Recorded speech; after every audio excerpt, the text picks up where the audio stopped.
Hi there, I'm Allison Moon, and welcome to 90 Days of Self-Publishing, and today is day 23. It's actually July 25th, but because I took the weekend off and I'm going to be taking subsequent weekends off, the dates won't match the videos, but don't worry, the videos will still be in order from 1 to 90, so that's that. Today I want to talk about something that I've been dealing with all day today, actually. This morning I got my second batch of edits back from my editor. If you recall, we're doing it in 3 chunks, so basically each act of the book gets revisions sent to me after they're done.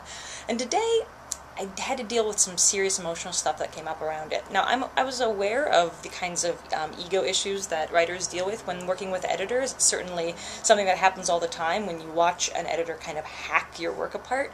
But I wasn't really prepared for kind of what I felt to be disappointment today. I think, generally speaking, it's really hard for me to get objective because obviously I've been buried in this book for 2 years now, so I can't really tell when something serves the book and when things are confusing about the book, etc. This is why an author keeps around beta readers and friends that they can kind of pass stuff off to, just to kind of maintain a certain sense of objectivity.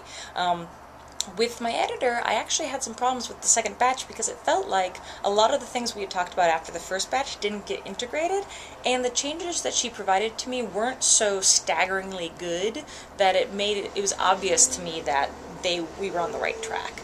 So I got a little bit concerned because I felt like there was no way for me to actually figure out what the right track was, and that reading my original sentence looked better to me than a lot of the edits, but I couldn't tell if it was because of my ego, like I mentioned, or because the edits weren't as good as my original stuff. Now, this is a really difficult position to be in because I want to believe that she's right all the time, but I can't necessarily take it on faith. So I sent a couple of pages to some friends of mine and some beta readers who had already read some of my stuff to see if I could get a sense of objectivity, so that I can kind of remove my ego from it as much as possible and ask, like, am I crazy or which is better, you know?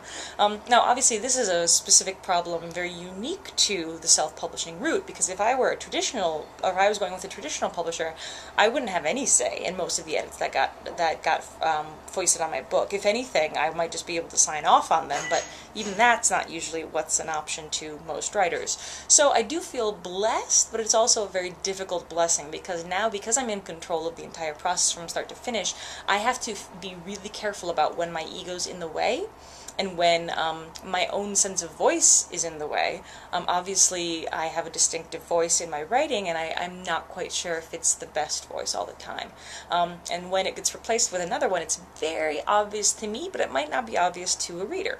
So I'm dealing with that a lot today. I took a little bit of a break, and when I came back to the edits, they actually looked better in my eyes. I think a lot of it was just the initial shock. But now that I'm going back, some of the things are working really well, and some still aren't. And so I'm going to need to talk a little bit more to the editor about how to make that work moving forward.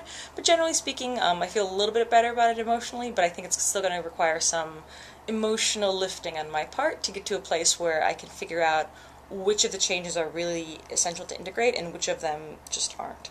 So that's it for today. I'll be back tomorrow with more stuff for 90 Days of Self-Publishing. Thanks for joining me.